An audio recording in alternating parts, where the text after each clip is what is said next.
the ACC officials in there. Thank you. Okay, defensive coordinator Andrew Thacker, we'll go ahead and open it right up for questions. Please do remember to take the microphone if you have a question. Andrew, with Jason coaching linebackers this year, how does that change your practice routine? Cool. First of all, you asked about Jason. Jason Seymour is our linebacker coach. I've known him since I was a graduate assistant at Oklahoma State. I trust him with his life. We are completely aligned. So I'm really excited. I believe in him as a coach. I believe in him as a man. I believe in him as a teacher. And I think the Ace Eleys and Charlie Thomases of the world have found a great amount of trust in him and things that maybe he could coach differently or better than when I had that group. They're able to hear a different voice and still play at a high level with one of our more talented and more experienced groups. So really excited about that. So what that does for me more in terms of the quotidian, the daily practice, is Coach Tillman, Forrest Tillman, is 1,000,000,000% our defensive backs coach. But he has 5 guys by nature. So we have the nickels, strong safety, free safety, and corners in that room. So that leaves him with 5 guys. The other groups really have kind of 2 positions with Coach Knight, Coach Turner, and Coach Seymour. So when I'm able to assist Coach Tillman, I'll take a role with the safeties and the nickels. So as a framework, it's period 1, period 2. Both of those are 8 to 10 minute individual periods. Generally the second period, I'll coach safeties and the nickels and do some position-specific things there. I'm curious, with Kenny Bennett, you guys added him. Kind of what do you see his role in the defense position-wise? Kind of what can he bring to the table? Yeah, so Kenny Bennett is a transfer from Maryland. He is a senior, so he's had a lot of experience. He's played real downs for Maryland. We did not have him in spring ball, so we just got him here this summer. It was a unique summer to where we were able to use the OTAs to our advantage. So we were able to get him up to speed faster with the learning piece of it, but this is the first time. So now we're on a 5-day observation plan without watching the 5th day of practice. So for example, today he was able to take some nickel reps. We did a 3rd and long package, and that's a competitive spot right now between Caleb Edwards, Kenny Bennett, KJ Wallace. But when we sent a sub package out on 3rd down with the first group, Kenny was able to play that nickel. He's also been able to train some corner play. He's actually gone to both position drills, and then that's another part of us having cohesion in the secondary meeting together. He's able to hear all of those things. So his primary right now, to answer your question, is nickel, and we feel like he's got a different skill set than a Caleb Edwards. And then his secondary is corner, and then he's also primary is playing more of a slot corner role than it is a hybrid Sam linebacker role, nickel that Caleb would play. Andrew, Coach Collins has mentioned obviously that he's going to be working more with your staff, and I'm curious kind of what will that look like as far as the day-to-day of where will he be inputting more and you know, whether it's game day or during the week? I think we addressed most of the big things in the spring about calling it on game days. I'll still have that opportunity. Anything that he ever advises me, there's a true sense of humility in my opinion. There's a true sense of alignment. There's no ego from my side. Coach Collins is the head coach at the Georgia Institute of Technology because of his success as a defense coordinator. I fully and truly respect that. There's just not a story of clash of egos. So I take that, accept that with humility. On the daily, I think it's just been his level of focus with the defense now that he has so many other things outside of the defense that are aligned. Being here, establishing the program, establishing the big things in the culture that could have been distractions that aren't distractions now to where he's in there with us. On the daily, there's a lot of the same operations in there. For example, today, I'll give you tangible examples. We go out there, and as soon as we walk on the field, we go to a 5-minute position walk, and then we go to a defensive walk period. I'll take one group, he'll take the other. In that period, he was working the nickel calls. I was working our 12 personnel psycho calls, which is a base deal. We'll flip halfway through, and he runs those things. Another example is we went to a tackling circuit today, and he legitimately has a drill. We go to DB drills of those 2 periods, all the DBs together, and Coach Collins generally runs that period as well with all of the DBs. So just the daily hands-on approach. And then even in our unit meetings, I have the opportunity to be the leader of those meetings. He's physically, tangibly in there with his presence. I think it makes a difference too. I think as a head coach, I think the importance that sets on that, I think the guys respect that, and he's there to overarch and oversee. Any advice that he gives, I take it with full humility, and I'm very happy with the structure of the staff right now. You lost your 2 starters in the back end of the secondary. Yeah. But you have a couple guys back that played a lot in in sub packages, that type of thing. What do you see the competition like there at safety? Man, I'll bite on the questions. I'll talk about some guys individually. We came out of the spring and the 2 safety positions with Derek Allen and Jalen King. They really are rock solid right now. I am very pleased with where they're at mentally, and then that carrying over to the field. I think Derek Allen has some top end ACC traits as a mover. He is one of the top end movers. He's got to make sure that once we get to full tackling that he puts on tape and establishes himself as a consistent dominant tackler. He has done that so far without any live periods. Jalen King, we talk about dependability on defense, right? Who can be the most dependable man? We will rely on each other. I would argue he is one of the 3 most dependable guys we have on defense in terms of what he knows, how he can keep his composure out there, and how he can be in the right position. So at that position, more so than ever, you think about linebackers being the communicators of the defense. Those safeties and the linebackers together are the communicators of the defense. So I'm really happy with where they are. Behind that, we've got a real battle. We do. There's some other bodies back there. Miles Brooks, we did not have available in the spring. He was coming off injury. He's now back. He's establishing himself as one of those first couple of group safeties. Someone that I'd like to recognize that has earned the right to be recognized is Jalen Huff. He came in sparingly this past season and was a young guy. He's starting to create some noise on the depth chart. And then Kari G was a new addition in the spring that's also competing for some spots. And then we've got some young guys behind that. I think we're pleased that we took Jalen Marshall and Clayton Powell-Lee, but that's kind of the arc of the room. But really excited about Jalen King and Derek Allen up to date. Hopefully they continue to do that. Because of our late start with practice with the weather, we probably only have time about 1 or 2 left. Andrew? From watching the first 4 days of practice, what kind of caught my eyes? Both sides of the ball have been very crisp, I think, for early in practice. Is that a function of the OTAs? Is it a buy-in thing? Kind of what do you put your finger on as Cool. a guy that looks at the program? I imagine you see maybe something similar. Yeah. Kelly, I haven't thought about that question because we're so narrowly focused. You have a chance to look back and kind of see us. So that's a great question. I cannot underemphasize the OTAs. I absolutely love the model that the NCAA gave us this summer. We had to truly detach on vacation. That's our only time of the year to kind of get away a little bit. So we had a small amount of time, but we got away with our families to re-energize and refocus. Outside of that, even in the summer, on Tuesdays and Thursdays, we had an opportunity to put our hands on them out here on the field. I'm looking at the field in the background out there on the field. It's the first time we've ever had a chance to do that. Normally we're in the summer, and they are with the strength coaches all summer, and the only thing that we can do is voluntarily have an individual meeting if they come and volunteer. But we were able to have structured meetings, and we were able to have structured OTA practices. So nothing competitive against each other. No ball was out there against each other, but we were able to get a lot out of it. So if you think about it, I'll give you an example of one of our transfers. Who would that be on defense? Kenny was here in the spring. A transfer from before that was here in spring ball. So if you get here in January or you're an early enrollee, you have an opportunity to go through defensive install in the spring, and you go through spring ball.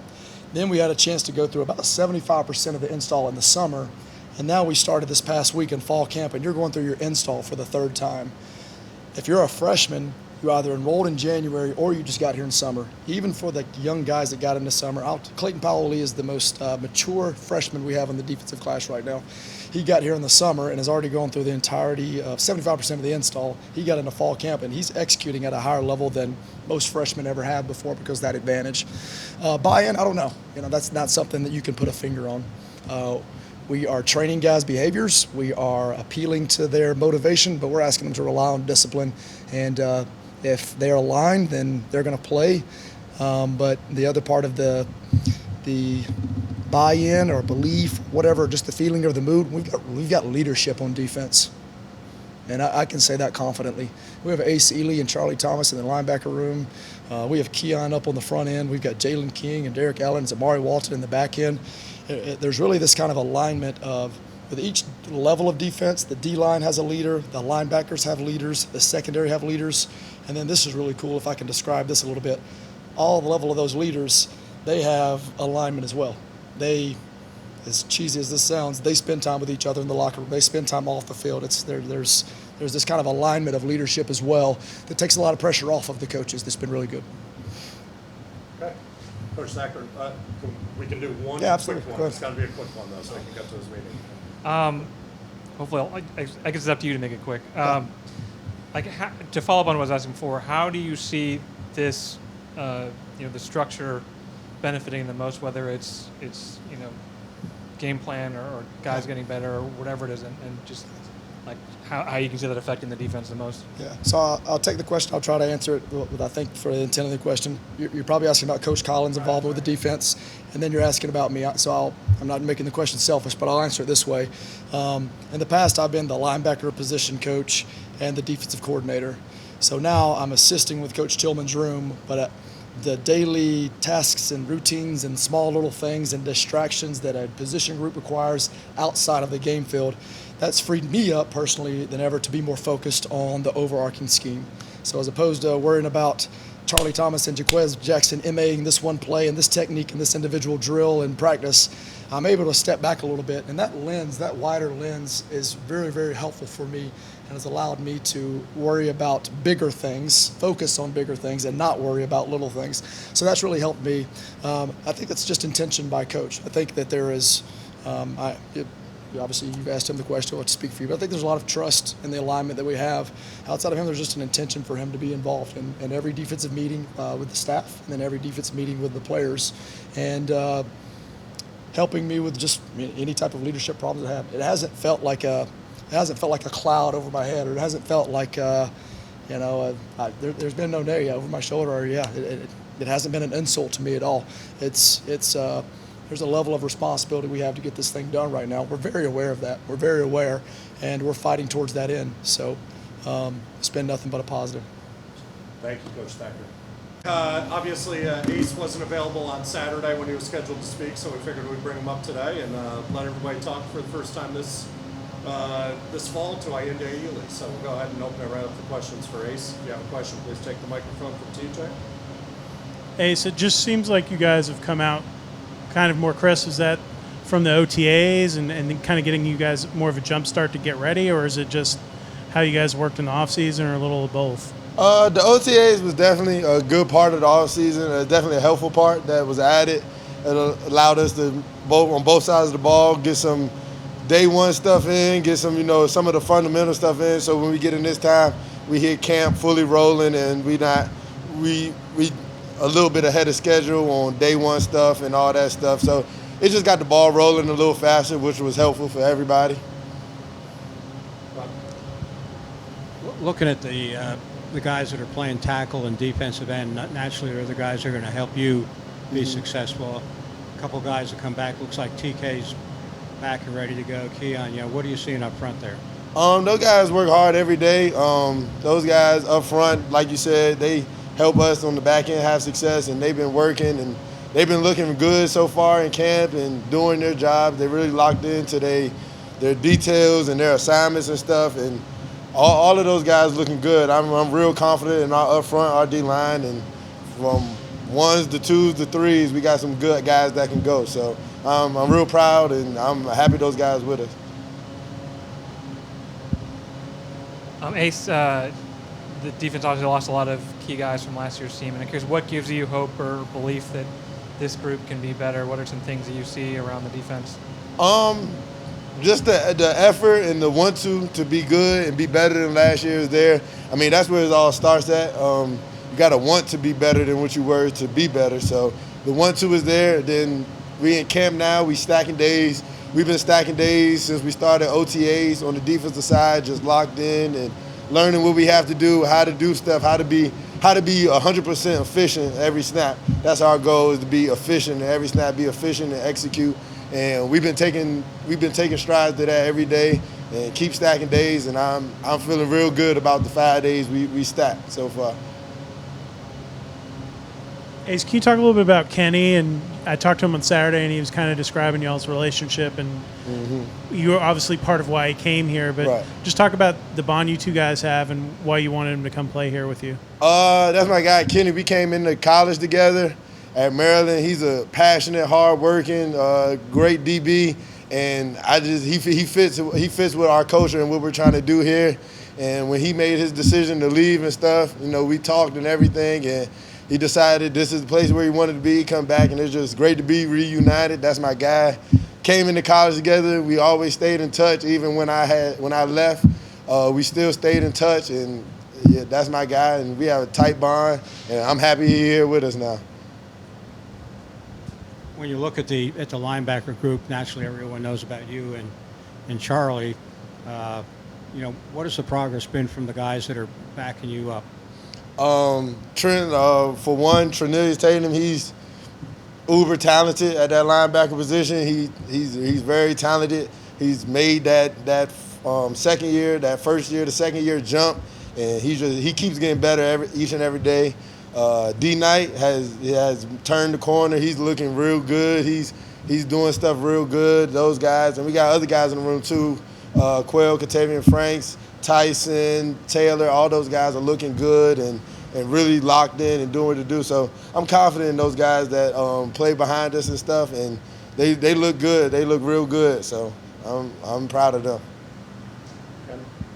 I was asking Coach Thacker about the way that Coach Collins has been helping you guys out more on the defense. I'm curious, what have you noticed, I guess maybe not just from Coach Collins, but also with Coach Thacker maybe it's kind of harder thing to suss out, but how do you see that helping you guys out of the hole to have both those guys? I just see it as more knowledge in the room. I mean, Coach Collins, he's in the defensive meetings and stuff, and I'm sure when they have their staff meetings, he's present in the defensive staff meetings as well. I'm sure he is.